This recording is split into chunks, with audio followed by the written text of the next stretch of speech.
Stress കൂടുതലാണോ എങ്കിൽ നിങ്ങളുടെ ശരീരത്തിന് മഗ്നീഷ്യം കുറവായിരിക്കും. പലരും സ്ട്രെസ് ഒരു മാനസിക പ്രശ്നമായിട്ടാണ് കരുതുന്നത്. പക്ഷേ ചിലപ്പോൾ അത് ശരീരത്തിലെ ഒരു മിനറലിന്റെ കുറവ് കൊണ്ട് ഉണ്ടാകുന്ന ഒരു പ്രശ്നമായിരിക്കാം. അതിൽ പ്രധാനമായിട്ടും മഗ്നീഷ്യമാണ്.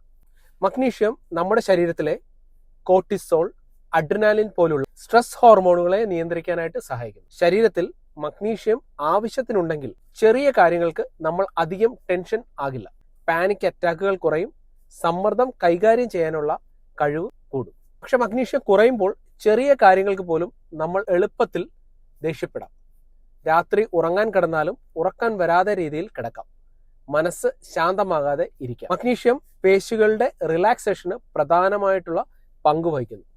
അതുകൊണ്ട് മഗ്നീഷ്യം കുറഞ്ഞവർക്ക് പ്രത്യേകിച്ച് തോളിലും കഴുത്തിലും മസിൽ ടൈറ്റ്നസ് അനുഭവപ്പെടും. മഗ്നീഷ്യം ലഭിക്കുന്ന പ്രധാന ഭക്ഷണങ്ങൾ ഇലക്കറികൾ, അവോക്കാഡോ, പംകിൻ സീഡ്, പിന്നെ കിണറ്റിലെ വെള്ളത്തിൽ ധാരാളമായി മഗ്നീഷ്യം കാണപ്പെടും. എന്നാൽ ഭക്ഷണത്തിലൂടെ മാത്രമല്ല ആവശ്യത്തിന് മഗ്നീഷ്യം ലഭിക്കുന്നത്.